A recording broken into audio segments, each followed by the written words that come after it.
Stories for the Season.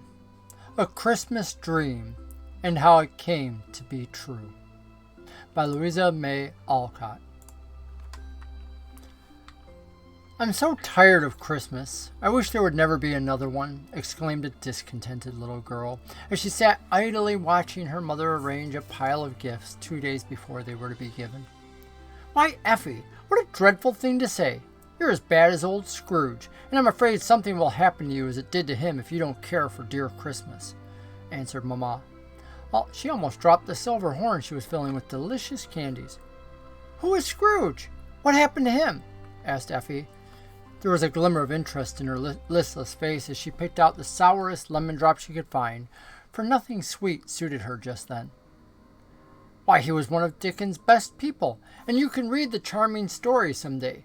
He hated Christmas until a strange dream showed him how dear and beautiful it was, and made him a better man. I'll read it, for I like dreams and have a great many curious ones myself. But they don't keep me from being tired of Christmas, said Effie, poking discontentedly among the sweets for something worth eating. Why are you tired of what should be the happiest time of all the year? Asked Mamma anxiously. Perhaps I shouldn't be if I had something new. But it's always the same, and there isn't any more surprise about it. I always find heaps of goodies in my stocking. Don't like some of them. Soon get tired of those that I do like. We always have a great dinner. I eat too much. I feel ill the next day. Then there's a Christmas tree somewhere with a doll on top or a stupid old Santa Claus and children dancing and screaming over bonbons and toys that break and shiny things that are of no use. Really, Mama, I want something new. I've had so many Christmases all alike that I don't think I can bear another one. And Effie laid herself flat on the sofa as if the mere idea was too much for her to bear. Her mother laughed at her despair, but was sorry to see her little girl so discontented when she had everything to make her happy and had known but 10 Christmas days in her entire life. Suppose we don't give you any presents at all. How would that suit you? Asked Mamma, anxious to please her spoiled child. I should like one large and splendid one, and one dear little one to remember some very nice person by, said Effie, who was a fanciful little girl, in body, full of odd whims and notions, which her friends loved to gratify regardless of time, trouble, or money, for she was the last of 3 little girls, and very dear to all the family. Well, my darling, I'll see if I can do to please you, and not say a word until all is ready. If I could only get a new idea to start with.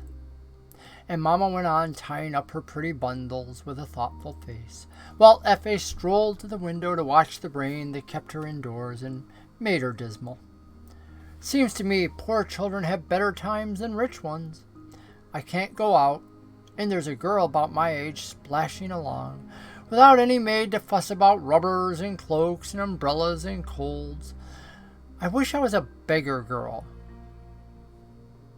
Would you like to be hungry, cold, and ragged, to beg all day and sleep on an ash heap at night? Asked Mamma, wondering what would come out of her daughter's mouth next.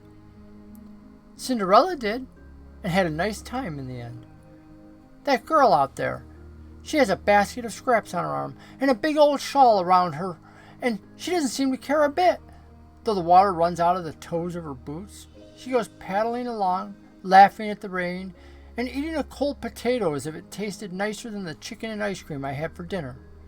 Yes, I do think poor children are happier than the rich ones.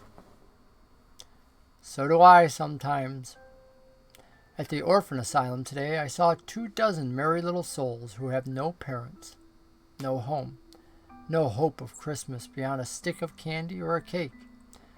I wish you had been there to see how happy they were, playing with the old toys some richer children had sent them. You can give them all mine. I'm so tired of them. I never want to see them again, said Effie, turning around from the window to the pretty baby house, full of everything a child's heart could desire. I will, and let you begin again with something you will not tire of, if I can only find it. Mama knit her brows, trying to discover some grand surprise for this child who didn't care for Christmas. Nothing more was said then, and wandering off to the library, Effie found A Christmas Carol, and curling herself up in the soft sofa corner, she read it all before tea. Some of it she didn't understand, but she laughed and cried over many parts of the charming story, and felt better without knowing why. All the evening she thought of poor Tiny Tim, Mrs. Cratchit with the pudding, and the stout old gentleman who danced so gaily that his legs twinkled in the air. Eventually, bedtime arrived. "Come now, toast your feet," said Effie's nurse, "while I do your pretty hair and tell you stories." "I'll have a fairy tale tonight, and make it an interesting one," commanded Effie, as she put on her blue silk wrapper and little fur-lined slippers to sit before the fire and have her long curls brushed. So Nursery told her best tales, and when at last the child lay down under her lace curtains, her head was full of curious jumble of Christmas elves, poor children, snowstorms, sugar plums, and surprises aplenty. So it's no wonder that she dreamed all night, and this was the dream which she never quite forgot. She found herself sitting on a stone in the middle of a great field, all alone. The snow was falling fast, a bitter wind whistled by, and night was coming on. She felt hungry, cold, and tired, and didn't know where to go nor what to do. I wanted to be a beggar girl, and now I am one. But I don't like it, and I kind of wish somebody would come and take care of me. I don't know who I am, and I think I must be lost, thought Effie, with the curious interest one takes in one's own dreams. But the more she thought about it, the more bewildered she began to feel.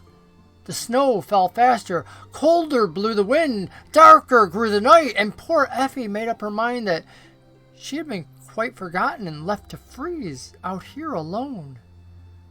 The tears were chilled on her cheeks, and her feet felt like little icicles, and her heart within her began to die. She was hungry and frightened and forlorn. She lay her head on her knees, and she gave herself up for lost, and sat there with great flakes fast turning her to a little white mound in the middle of the field, when suddenly the sound of music reached her, and starting up, she looked and listened with all her eyes and ears. Far away a dim light shone, and a voice could be heard singing. She tried to run toward the welcoming glimmer, but she couldn't move. She stood like a small statue of expectation while the light drew nearer to her. And then the sweet song, the words grew clearer. "From our happy home through the world we roam, 1 week in all the year, making winter spring with the joy we bring, for Christmastide is here. Now the eastern star, shining from afar, to light the poorest home. Hearts grow warm, gifts freely flow, for Christmastide has come. Now gay trees rise before young eyes, abloom with tempting cheer, blithe voices sing and blithe bells ring, for Christmastide is here. O happy time, O blessed time, that draws us all so near. Welcome, dear day, all creatures say, for Christmastide is here." A child's voice was singing. A child's hand carried the little candle, and in the circle of its soft light, Effie saw a pretty child coming to her through the night and through the snow. A rosy, smiling creature, wrapped in white fur, with a wreath of green and scarlet holly on its shining hair, the magic candle in one hand, and the other outstretched as if to shower gifts and warmly press all other hands that it met. Effie forgot to speak as the bright vision came nearer, leaving no trace of footsteps in the snow behind it, only lighting the way with its little candle, and filling the air with the music of its song. "Dear child, you are lost, and I have come to find you," said the stranger as she approached. She took Effie's cold hands in his, with a smile like sunshine, while every holly berry glowed like a little fire. "Do you know me?" asked Effie, feeling no fear, but a great gladness at his coming. "I know all children, and go to find them, for this is my holiday, and I gather them from all parts of the world to be merry with me once a year." Are you an angel?" asked Effie, looking for the wings.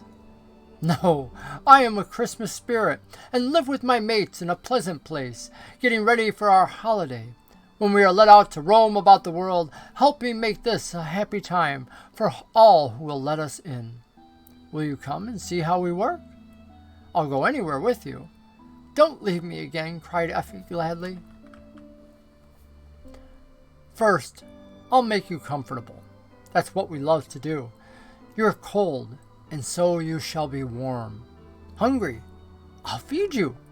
Sorrowful, and I will make you gay with happiness." With a wave of his candle, all three miracles were wrought, for the snowflakes turned to a white fur cloak and hood on Effie's head and shoulders. A bowl of hot soup came sailing to her lips and vanished when she had eagerly drunk the last drop. And suddenly the dismal field changed to a new world so full of wonders that all her troubles were forgotten in but a moment. Bells were ringing so merrily that it was hard to keep from dancing. Green garlands hung on the walls, and every tree was a Christmas tree, full of toys and blazing with candles that never went out. In one place, many little spirits sewed like mad on warm clothes, turning off work faster than any sewing machine ever invented, and great piles were made ready to be sent to poor people.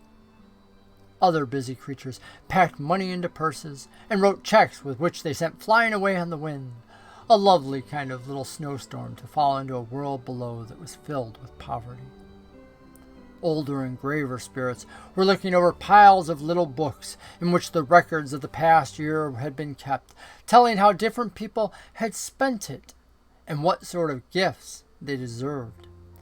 Some got peace, some disappointment, some remorse and sorrow, some great joy and hope.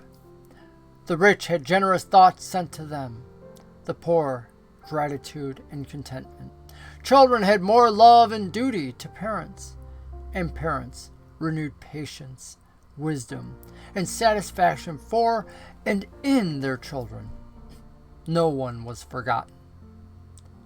"Please tell me, what splendid place is this?" asked Effie as soon as she could collect her wits after the first look at all the astonishing things around her. "Why, this is the Christmas world, and here we work all year round, never tired of getting ready for the happy day.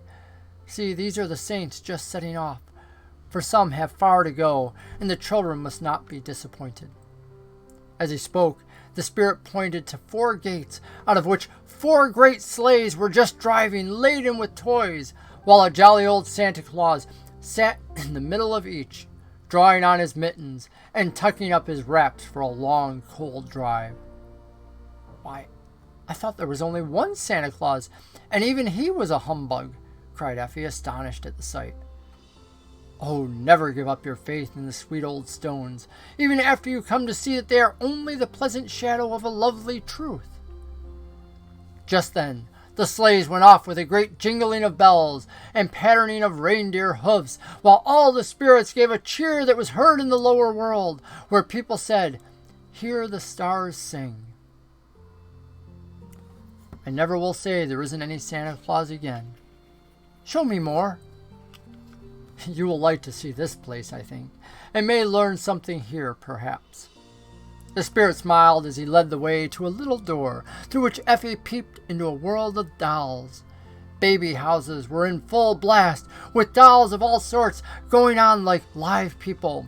Waxen ladies sat in their parlors, elegantly dressed. Black dolls cooked in the kitchens. Nurses walked out with the bits of dollies, and the streets were full of tin soldiers marching, wooden horses prancing, express wagons rumbling, and little men hurrying to and fro. Shops were there, and tiny people buying legs of mutton, pounds of tea, mites of clothes, and everything dolls use or wear or want. But presently she saw that in some ways the dolls improved upon the manners and customs of human beings, and she watched eagerly to learn why they did these things. A fine Paris doll, driving in her carriage, took up a small person, a worsted Dinah, who was hobbling along with a basket of clean clothes. She carried her to the journey's end as if it were the proper thing to do. Another interesting China lady took off her comfortable red cloak and put it around a poor wooden creature who was done up in a paper shift, so badly painted that its face would have sent some babies into fits of terror. Seems to me I once knew a rich girl who didn't give her things to poor girls. I wish I could remember who she was and tell her to be as kind as that China doll, said Effie. She was touched at the sweet way the pretty creature wrapped up the poor fright, the damaged one. And then she ran off in her little gray gown to buy a shiny fowl stuck on a wooden platter for her invalid mother at home. We recall these things to people's minds by dreams. I think the girl you speak of won't forget this one. The spirit smiled as if he enjoyed some joke which she could not see.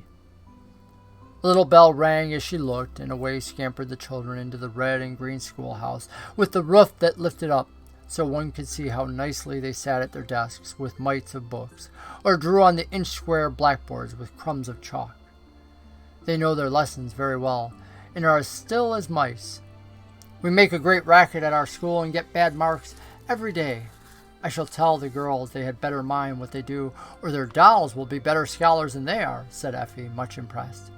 She peeped up and saw no rod in the hand of the little mistress at the front, who looked up and shook her head at the intruder, as if begging her to go away before the order of the school was disturbed. Effie retired and moved back at once, but could not resist one look in at the window of a fine mansion where the family were sitting at dinner.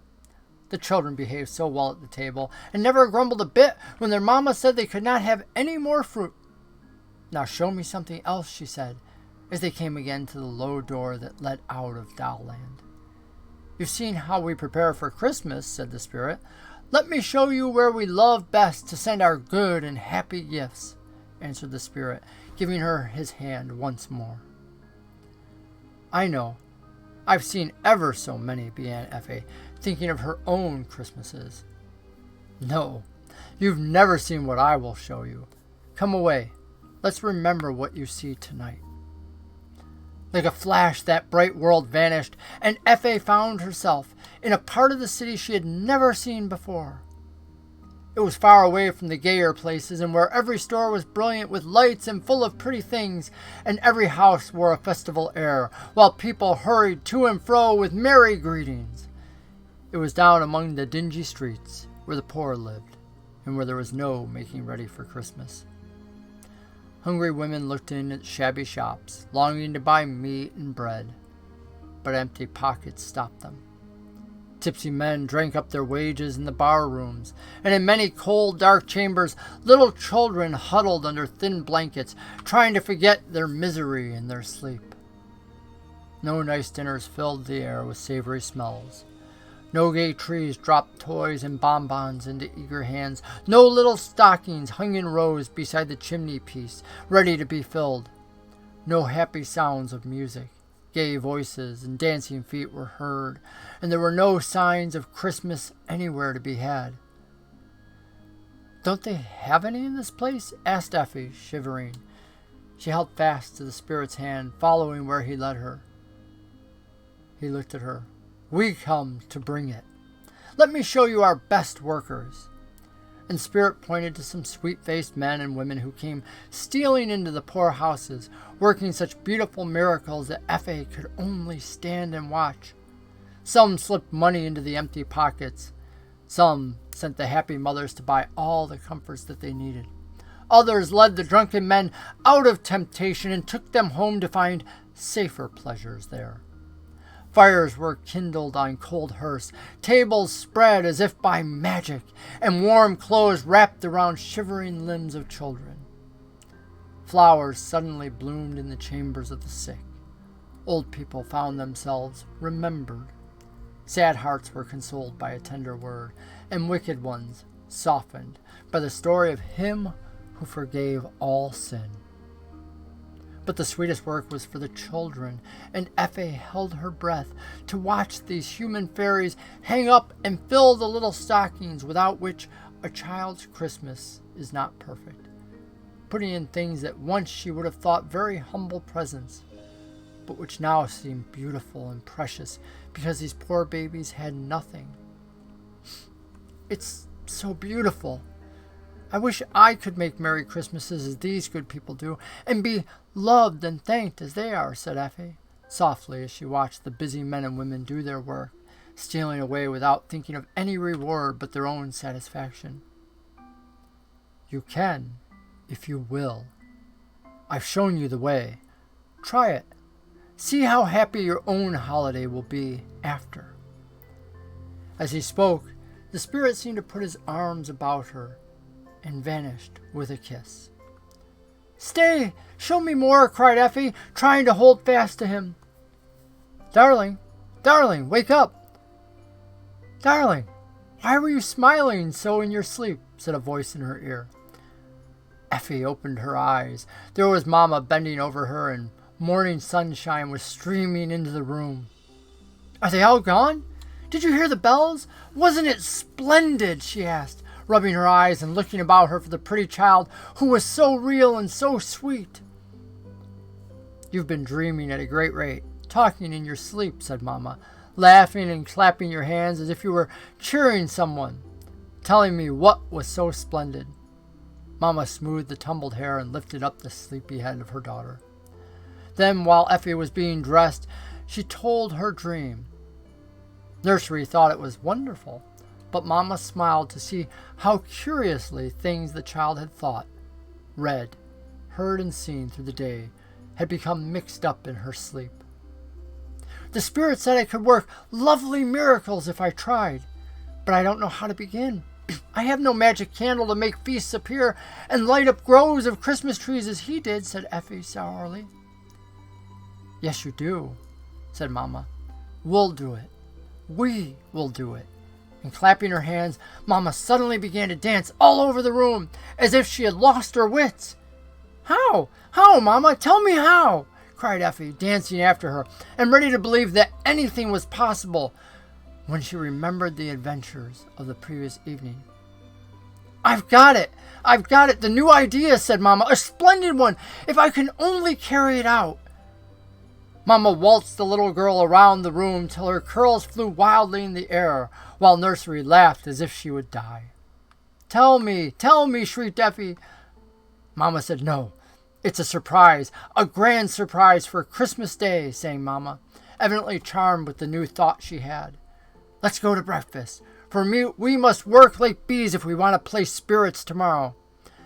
You and Nursery will go out shopping and get heaps of things while I arrange matters behind the scenes. They ran downstairs as Mama spoke, and Effie called out breathlessly, It won't be a surprise, for I know you're going to ask some poor children here and have a tree or something. It won't be like my dream, for they had ever so many trees and more children than we can find anywhere. There'll be no tree, no party, no dinner in this house at all, and no presents for you, my dear. Won't that be a surprise? And Mama laughed at Effie's bewildered face. Do it, she said. I'll like it, at least I think, and I won't ask any questions, so it'll all burst upon me when the time comes, she said. She ate her breakfast thoughtfully, for this really would be a new sort of Christmas. All that morning, Effie trotted after Nursery in and out of shops, buying dozens of barking dogs, woolly lambs, squeaking birds, tiny tea sets, gay picture books, mittens and hoods and dolls and candy. Parcel after parcel was sent home. But when Effie returned, she saw no trace of them, though she peeped everywhere. Nursery chuckled, but wouldn't give a hint, and went out again in the afternoon with a long list of more things to buy, while Effie wandered forlornly about the house, missing the usual merry stir that went before the Christmas dinner and all the evening fun. As for Mama, she was quite invisible all day. She came in at night so tired that she could only lie on the sofa to rest, smiling as if some very pleasant thought made her happy in spite of her weariness. Is the surprise going on all right? Asked Effie anxiously, for it seemed an immense time to wait till another evening came. Beautifully, better than I expected, for several of my good friends are helping, or I couldn't have done it as I wish. I know you'll like it, dear, and long remember this new way of making Christmas merry. Mama gave her a very tender kiss, and Effie went to bed. The next day was a very strange one, for when she woke there was no stocking to examine, no pile of gifts under her napkin. No one said Merry Christmas to her, and the dinner was just as usual to her. Mama vanished again, and Nursery kept wiping her eyes and saying, "The dear things. It's the prettiest I ever heard of. No one but your blessed Ma could have done it." "Stop, Nursery, or I'll go crazy because I don't know the secret," cried Effie. She kept her eye on the clock, for at 7 in the evening the surprise was supposed to come. The longed-for hour finally arrived at last, and the child was too excited to ask questions when Nurse put on her cloak and hood, led her to the carriage, and they drove away. They left their house, the one dark and silent one in the road.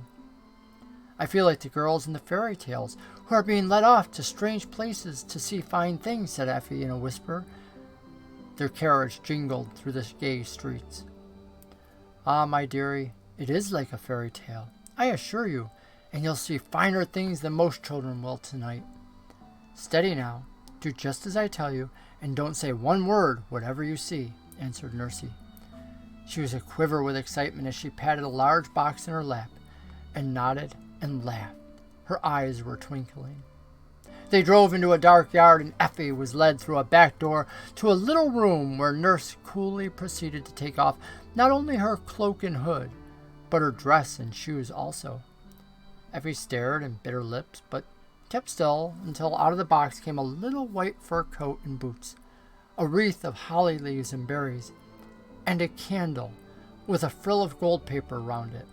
Long escaped her then, and when she was dressed and saw herself in the glass, she started back, exclaiming, "Why, Nursey, I look like the spirit in my dream." "So you do, little one, and that's the part you are to play, my pretty. Now, while I blind your eyes and put you in your place." "Shall I be afraid?" asked Effie, full of wonder, for they went out. She heard the sound of many voices, the tramp of many feet, and in spite of the bandage, was sure a great light shone upon her when she stopped. "You needn't be afraid. I'll stand close by you, and your ma will be there too." After the handkerchief was tied about her eyes, Nurse led Effie up some steps and placed her on a high platform, where something like leaves touched her head. The soft snap of lamps seemed to fill the air. Music began as soon as Nurse clapped her hands.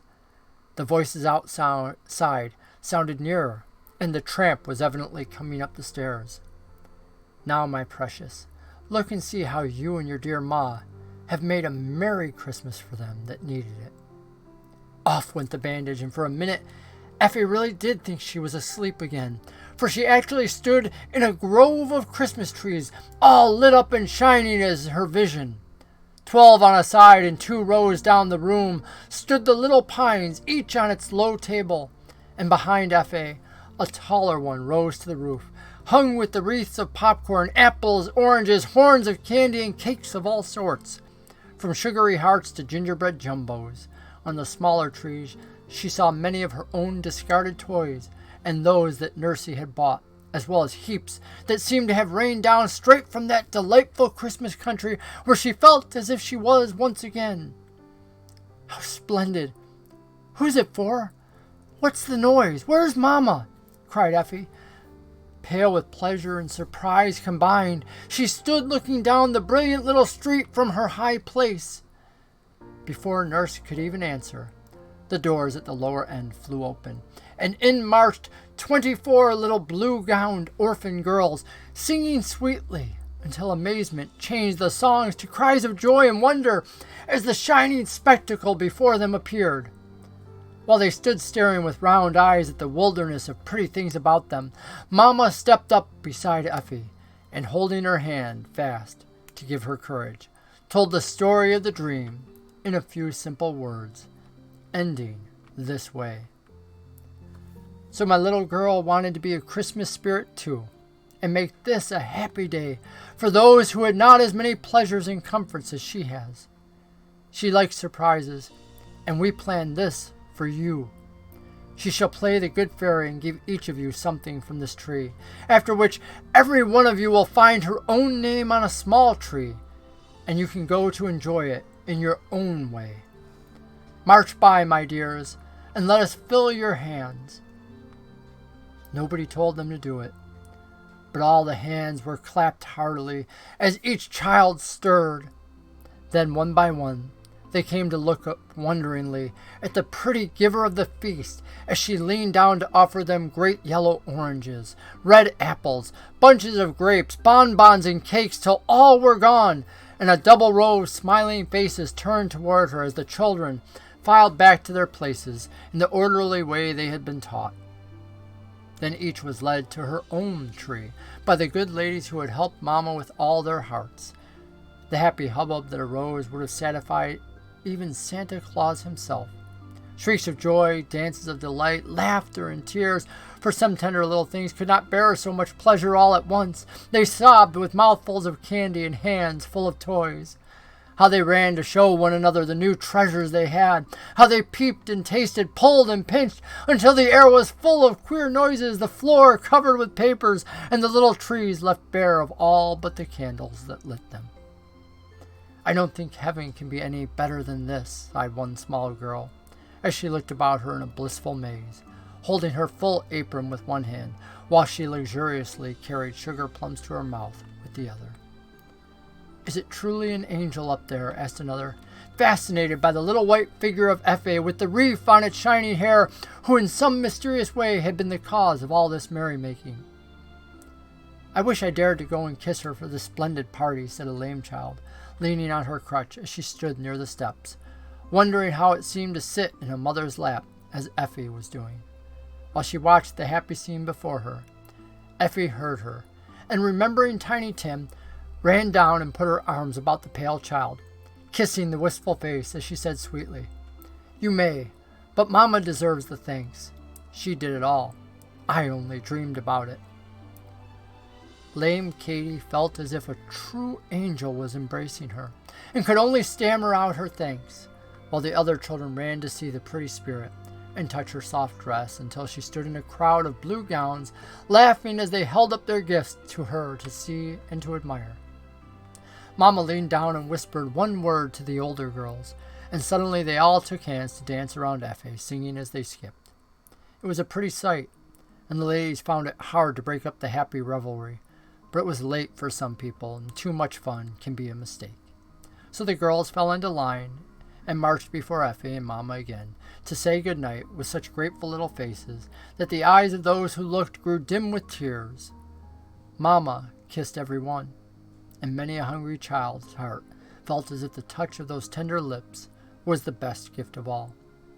Effie shook so many hands that her own tingled, and when Katy came, she pressed a small doll into Effie's hand, whispering, "You didn't have a single present, and we had lots. Do keep this one. It's the prettiest thing I've got." "I will," answered Effie, and held it fast until the last smiling face was gone. The surprise all over, and she safe in her own bed, now too tired and happy for anything but sleep. She looked at her Mama and said, "It was a beautiful surprise, Mama. I thank you so much.